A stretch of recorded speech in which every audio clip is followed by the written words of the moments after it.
Delhi Capitals की team के खिलाफ पहले तो सनराइजर्स हैदराबाद की टीम के बल्लेबाजों ने रचा इतिहास, फिर गेंदबाजों ने किया कमाल। किया दिल्ली कैपिटल्स की टीम को क्लीन स्वीप और 67 रनों से मुकाबले को अपने नाम। नमस्कार दोस्तों, स्वागत है एक बार फिर हमारे चैनल में। दिल्ली कैपिटल्स और सनराइजर्स हैदराबाद की टीम के बीच आईपीएल 2024 के 35वें महामुकाबले में दिल्ली कैपिटल्स की टीम के खिलाफ सनराइजर्स हैदराबाद की टीम ने ऐतिहासिक जीत दर्ज करी, जहां पर 67 रनों के एक बड़े स्कोर से इस मुकाबले को जीतकर अपने नाम पर किया। तो दोस्तों, इस वीडियो में हम आपको बताएंगे इस महामुकाबले का पूरा हाईलाइट, आखिरकार किस तरह से दमदार परफॉर्मेंस करते हुए हैदराबाद की टीम ने दिल्ली कैपिटल्स की टीम के खिलाफ ऐतिहासिक जीत दर्ज करी। इस महामुकाबले का पूरा हाईलाइट जानने के लिए इस वीडियो को एंड तक जरूर देखें। साथ ही चैनल को सब्सक्राइब नहीं किया है तो आईपीएल से जुड़ी हर एक लेटेस्ट अपडेट के लिए चैनल को सब्सक्राइब करके बेल आइकन जरूर दबा लें।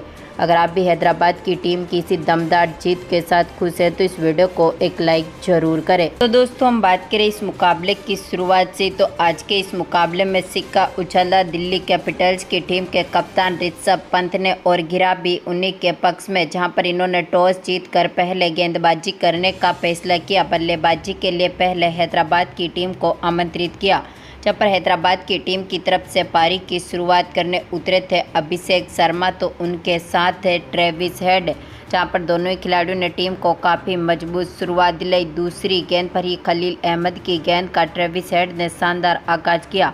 डीप मिड विकेट की तरफ गेंद को बाउंड्री लाइन के पार भेजते हुए छक्के के साथ अपना खाता खोला। तो इसी ओवर की तीसरी बॉल, इसके बाद चौथी बॉल पर लगातार इन्होंने चौके जड़े। तो इसी ओवर की आखिरी बॉल पर अभिषेक शर्मा ने भी शानदार शॉट खेला और यहां पर फाइन लेग के ऊपर से गेंद को बाउंड्री लाइन के पार भेजते हुए इन्होंने भी चौके के साथ अपना खाता खोला। तो इसके बाद दूसरे ओवर की पहली बॉल, जो कि ललित यादव डालने आए थे, ट्रेविस हेड ने एक बार फिर शानदार शॉट खेला और एक बार फिर गेंद को बाउंड्री लाइन के पार भेजते हुए छक्का जड़ा। तो इसी ओवर की दूसरी बॉल पर इन्होंने डीप मिड विकेट की तरफ गेंद को बाउंड्री लाइन के पार भेजते हुए छक्का जड़ दिया। टीम ने काफ़ी दमदार परफॉर्मेंस किया। दोनों खिलाड़ियों के बीच यहां पर शानदार साझेदारी होती हुई दिखी। 3 ओवर तक की टीम ने यहां पर 50 रनों के पार पहुंचा दिया स्कोर को। तो इसके साथ ही दमदार फॉर्म में उतरे ट्रेविस हेड ने यहां पर तीसरे ओवर की 5वीं बॉल पर चौके के साथ ही अपनी 50 भी पूरी कर ली। तो इसी ओवर की आखिरी गेंद पर ट्रेविस हेड ने एक बार फिर स्क्वायर लेग के ऊपर से गेंद को बाउंड्री लाइन के पार भेजते हुए दमदार छक्का जड़ दिया। तो इसके बाद चौथे ओवर की पहली बॉल पर अभिषेक शर्मा ने एक बार फिर डीप मिड विकेट की तरफ गेंद को बाउंड्री लाइन के पार भेजा, दमदार छक्का जड़ा। तो इसी ओवर की चौथी बॉल पर अभिषेक शर्मा ने एक बार फिर लॉन्ग ऑन के ऊपर से गेंद को बाउंड्री लाइन के पार भेजते हुए छक्का जड़ा। तो इसी ओवर की आखिरी बॉल पर यहां पर दमदार फॉर्म में उतरे ट्रेविस हेड, इन्होंने एक बार फिर शानदार शॉट खेला, गेंद को बाउंड्री लाइन के पार भेजते हुए दमदार छक्का जड़ दिया। टीम के पावर प्ले स्कोर का काफ़ी मजबूत स्थिति में उतरा, जहां पर 5वें ओवर की पहली बॉल, जो कि कुलदीप यादव डालने आए थे, अभिषेक शर्मा ने एक बार फिर लॉन्ग ऑन के ऊपर से गेंद को बाउंड्री लाइन के पार भेजते हुए दमदार छक्का जड़ दिया। तो इसके बाद इसी ओवर की दूसरी बॉल पर एक बार फिर अभिषेक शर्मा ने शानदार शॉट खेला और एक बार फिर डीप स्क्वायर लेग के ऊपर से गेंद को बाउंड्री लाइन के पार भेजते हुए दमदार छक्का जड़ा। तो इसी ओवर की आखिरी बॉल पर इन्होंने एक बार फिर मिड विकेट की तरफ गेंद को बाउंड्री लाइन के पार भेजा और दमदार छक्का जड़ दिया। टीम का स्कोर इस छक्के के साथ ही यहां पर 100 रनों की साझेदारी तक पहुंचा, जहां पर दमदार फॉर्म में उतरे दोनों खिलाड़ियों ने काफ़ी बेहतरीन परफॉर्मेंस किया। छठे ओवर की आखिरी बॉल पर मुकेश कुमार की गेंद का शानदार आगाज किया। ट्रेविस हेड ने एक बार फिर शानदार शॉट खेला और दमदार छक्का जड़ दिया।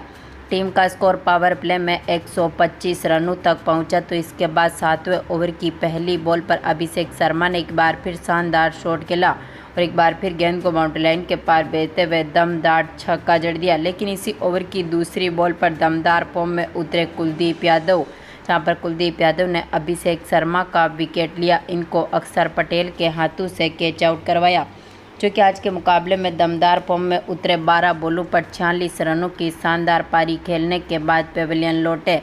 तो इसके बाद पारी को संभालने आए एडन मार्करम, लेकिन आज के मुकाबले में मार्करम भी इसी ओवर की आखिरी बॉल पर कुलदीप यादव की गेंद का शिकार हो गए। इनको भी यहां पर अक्षर पटेल के हाथों से कैच आउट करवा दिया, जो 3 बॉलों पर मात्र 1 ही रन बना सके और इनको भी पेविलियन की राह देखनी पड़ी। तो इसके बाद ट्रेविस हेड का साथ देने मैदान पर उतरे हेनरिक क्लासेन, जहां पर क्लासेन ने 9वें ओवर की दूसरी बॉल पर कुलदीप यादव की गेंद का शानदार आगाज किया और दमदार छक्के के साथ अपना खाता खोला। तो इसके बाद इसी ओवर की चौथी बॉल पर क्लासेन के बल्ले से एक और डीप मिड विकेट की तरफ दमदार छक्का देखने को मिला, लेकिन इसी ओवर की आखिरी बॉल पर कुलदीप यादव ने ट्रेविस हेड का विकेट लिया। इनको यहां पर स्टंप्स के हाथों से कैच आउट करवा दिया, जो कि 32 बॉलों पर दमदार फॉर्म में उतरते हुए यहां पर 89 रनों की शानदार पारी खेलने के बाद पेविलियन लौटे। तो इसके बाद 10वें ओवर की पहली बॉल पर ये अक्षर पटेल ने हैदराबाद की टीम का चौथा विकेट लिया। क्लासेन को यहां पर LBW कर दिया, जो आज के मुकाबले में 8 बॉलों पर 15 रन बनने के बाद पेविलियन लौटे। आखिर में पारी को संभालने उतरे थे शाहबाज अहमद, तो उनके साथ थे नीतीश कुमार रेड्डी। जहां पर टीम के स्कोर की बात करें तो 10 ओवर तक टीम का स्कोर 155 रनों तक पहुंचा था। तो इसके बाद दमदार फॉर्म में उतरे शाहबाज अहमद ने 12वें ओवर की तीसरी बॉल पर शानदार शॉट खेला और कवर पॉइंट की तरफ गेंद को बाउंड्री लाइन के पार भेजते हुए शानदार छक्का जड़ दिया। तो इसके बाद नीतीश कुमार रेड्डी ने भी यहाँ पर 13वें ओवर की 5वीं बॉल पर डीप मिड विकेट की तरफ गेंद को बाउंड्री लाइन के पार भेजते हुए चौके के साथ अपना खाता खोला। इसी ओवर की तीसरी बॉल पर इन्होंने एक बार फिर मुकेश कुमार की गेंद का शानदार आगाज किया और कवर पॉइंट की तरफ गेंद को बाउंड्री लाइन के पार भेजते हुए दमदार छक्का जड़ दिया। तो इसके बाद 15वें ओवर की 5वीं बॉल पर शाहबाज अहमद ने एक बार फिर स्क्वायर लेग के ऊपर से गेंद को बाउंड्री लाइन के पार भेजते हुए दमदार छक्का जड़ा। टीम का स्कोर जहां पर 15 ओवर तक 200 रनों के पार पहुंचने में सफल रहा था। तो वहीं पर दमदार फॉर्म में उतरे दोनों खिलाड़ियों ने शानदार साझेदारी करी, लेकिन इस साझेदारी को एक बार फिर तोड़ने में सफल रहे कुलदीप यादव। इन्होंने 17वें ओवर की आखिरी बॉल पर नीतीश कुमार रेड्डी का विकेट लिया। इनको यहां पर वार्नर के हाथों से कैच आउट करवा दिया, क्योंकि आज के मुकाबले में 27 बॉलों पर 37 रनों की शानदार पारी खेलने के बाद पेविलियन लौटे। तो इसके बाद दमदार फॉर्म में उतरे शाहबाज अहमद का साथ देने मैदान पर उतरे अब्दुल समद। इन्होंने भी 18वें ओवर की दूसरी बॉल पर चौके के साथ अपना खाता खोला। तो इसके बाद 19वें ओवर की तीसरी बॉल पर अब्दुल समद ने खलील अहमद की गेंद का शानदार आगाज किया और कवर पॉइंट की तरफ गेंद को बाउंड्री लाइन के पार भेजते हुए छक्का जड़ा। तो इसी ओवर की 5वीं बॉल पर शाहबाज अहमद ने मिड विकेट की तरफ गेंद को बाउंड्री लाइन के पार भेजते हुए छक्का जड़ा। इसी ओवर की आखिरी बॉल पर शाहबाज अहमद ने एक बार फिर शानदार शॉट खेला और दमदार छक्का जड़ दिया और इसी छक्के के साथ टीम ने यहां पर 250 रनों के पार स्कोर को पहुंचाया। लेकिन इसके बाद आखिरी ओवर की पहली बॉल पर मुकेश कुमार ने अब्दुल समद का विकेट लिया।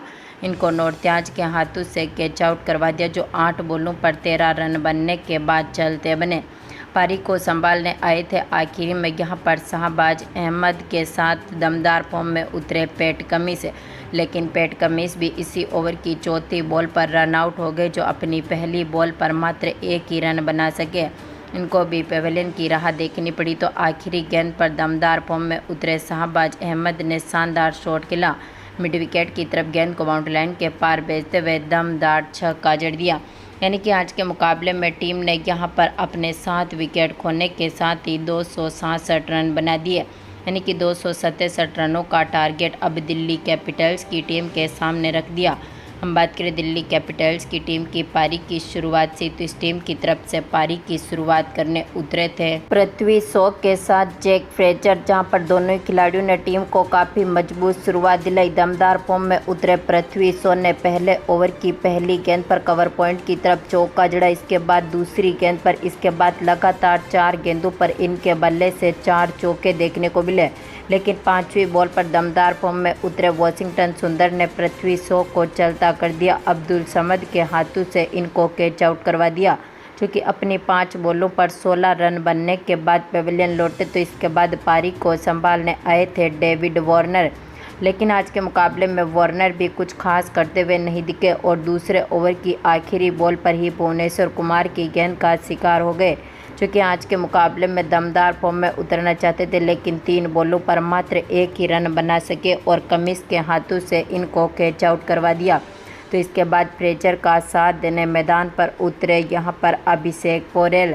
जहां पर दमदार फॉर्म में उतरे फ्रेजर ने तीसरे ओवर की पहली गेंद पर चौका जड़ा, दूसरी गेंद पर चौका जड़ा तो इसके बाद तीसरी गेंद पर इन्होंने दमदार शॉट खेला और शानदार छक्का जड़ दिया। तो इसी ओवर की चौथी बॉल पर इन्होंने एक और चौका जड़ दिया। तो इसी ओवर की पांचवी बॉल पर इन्होंने लॉन्ग ऑफ के ऊपर से दमदार छक्का जड़ा। तो इसी ओवर की आखिरी बॉल पर इनके बल्ले से एक और शानदार छक्का देखने को मिला था, यानी कि टीम ने यहां पर 3 ओवर तक ही अपने स्कोर को 50 रनों के पार पहुंचा दिया। तो इसके बाद एक बार फिर दोनों खिलाड़ियों के बीच बेहतरीन पार्टनरशिप होती हुई दिखी। चौथे ओवर की चौथी बॉल पर अभिषेक पोरेल ने भी शानदार शॉट खेला और चौके के साथ अपना खाता खोला। तो इसके बाद दमदार फॉर्म में उतरे अभिषेक पोरेल ने भी शानदार साझेदारी करी यहाँ पर जैक फ्रेजर के साथ। तो फ्रेजर ने भी दमदार परफॉर्मेंस किया और शानदार परफॉर्मेंस के साथ ही इन्होंने अपनी अर्धशतकीय पारी भी पूरी करी। 7वें ओवर की तीसरी बॉल पर मार्कंडे की गेंद का शानदार आगाज किया और छक्के के साथ ही अपनी 50 भी पूरी कर ली और मात्र 15 बॉलों में यहां पर इन्होंने अपनी 50 जमाई। तो इसी ओवर की चौथी बॉल पर फ्रेजर ने एक बार फिर शानदार शॉट खेलते हुए छक्का जड़ा। इसी ओवर की पांचवी बॉल पर इनके बल्ले से लॉन्ग ऑफ के ऊपर से एक और शानदार छक्का देखने को मिला, लेकिन इसी ओवर की आखिरी बॉल पर मार्कंडे ने फ्रेजर का विकेट लिया। इनको यहां पर क्लासेन के हाथों से कैच आउट करवा दिया, जो कि आज के मुकाबले में मात्र 18 बॉलों पर 65 रनों की शानदार पारी खेलने के बाद पेविलियन लौटे। तो इसके बाद अभिषेक पोरेल का साथ देने मैदान पर आए थे ट्रिस्टन स्टब्स, जहां पर दमदार फॉर्म में उतरे अभिषेक पोरेल ने 8वें ओवर की पहली गेंद, इसके बाद दूसरी गेंद पर लगातार चौके जड़े। इसी ओवर की तीसरी बॉल पर अभिषेक पोरेल ने शानदार शॉट खेलते हुए गेंद को बाउंड्री लाइन के पार भेजते हुए दमदार छक्का जड़ दिया। तो इसी ओवर की आखिरी बॉल पर इनके बल्ले से एक और चौका देखने को मिला था। दोनों खिलाड़ियों ने एक बार फिर बेहतरीन पार्टनरशिप करी। अभिषेक पोरेल ने भी काफ़ी बेहतरीन परफॉर्मेंस किया, लेकिन यहां पर 9वें ओवर की 5वीं बॉल पर मार्कंडे की गेंद का शिकार हो गए अभिषेक पोरेल। एक बार फिर क्लासेन ने इनका कैच पकड़ा, जो कि 22 बॉलों पर 42 रनों की शानदार पारी खेलने के बाद पेविलियन लौटे। तो इसके बाद ट्रिस्टन स्टब्स का साथ देने मैदान पर उतरे कप्तान ऋषभ पंत, जहां पर ऋषभ पंत ने भी काफ़ी बेहतरीन परफॉर्मेंस किया। दमदार फॉर्म में उतरे पंत ने 12वें ओवर की दूसरी बॉल पर चौके के साथ अपना खाता खोला। तो इसके बाद इसी ओवर की 5वीं बॉल पर ऋषभ पंत ने एक बार फिर स्क्वायर लेग के ऊपर से गेंद को बाउंड्री लाइन के पार भेजा और दमदार चौका जड़ दिया। टीम का स्कोर जहां पर 12 ओवर तक 150 रनों के पार पहुंचा था, लेकिन इसके बाद 13वें ओवर की दूसरी बॉल पर ही नीतीश कुमार ने ट्रिस्टन स्टब्स को भी चलता कर दिया। इनको यहां पर शाहबाज अहमद के हाथों से कैच आउट करवा दिया, जो 11 बॉलों पर 10 रन बनने के बाद पेविलियन लौटे। तो इसके बाद ऋषभ पंत का साथ देने मैदान पर आए ललित यादव, लेकिन आज के मुकाबले में ये भी कुछ खास करते हुए नहीं दिखे और 15वें ओवर की आखिरी बॉल पर ललित यादव को भी नटराजन ने LBW कर दिया, जो 8 बॉलों पर मात्र 7 ही रन बना सके और इनको भी पेविलियन की राह देखनी पड़ी। तो इसके बाद ऋषभ पंत का साथ देने मैदान पर उतरे अक्षर पटेल, जहां पर दोनों खिलाड़ियों ने मिलकर पारी को संभाला, लेकिन यहां पर 19वें ओवर की पहली बॉल पर अक्षर पटेल नटराजन की गेंद का शिकार हुए। कमिंस ने इनका कैच पकड़ा, जो 8 बॉलों पर 6 रन बनने के बाद चलते बने। तो इसके बाद इसी ओवर की तीसरी बॉल पर नौरत्याज भी नटराजन की गेंद का शिकार हो गए, जो कि 2 बॉलों पर अपना खाता भी नहीं खोल सके। तो इसी ओवर की चौथी बॉल पर कुलदीप यादव का विकेट भी गिरा, ये भी यहाँ पर LBW हो गए, जो अपनी पहली बॉल पर खाता भी नहीं खोल सके और इनको भी पेविलियन की राह देखनी पड़ी। तो इसके बाद पारी को संभालने आए थे मुकेश कुमार, लेकिन इसके बाद 20वें ओवर की पहली बॉल पर ही रेड्डी ने यहां पर पंत का विकेट लिया। नटराजन के हाथों से इनको कैच आउट करवा दिया, जो 35 बॉलों पर 44 रन बनने के बाद पेविलियन लौटे। यानी कि 20 ओवर में टीम अपने सारे विकेट खोने के साथ ही मात्र 199 रन बना सकी और सनराइजर्स हैदराबाद की टीम ने 67 रनों के एक बड़े स्कोर से ऐतिहासिक जीत दर्ज करी। तो दोस्तों, आपको क्या लगता है, इस बार हैदराबाद की टीम क्या फाइनल तक पहुंचेगी? अपनी कीमती राय कमेंट बॉक्स में ज़रूर दें। धन्यवाद दोस्तों।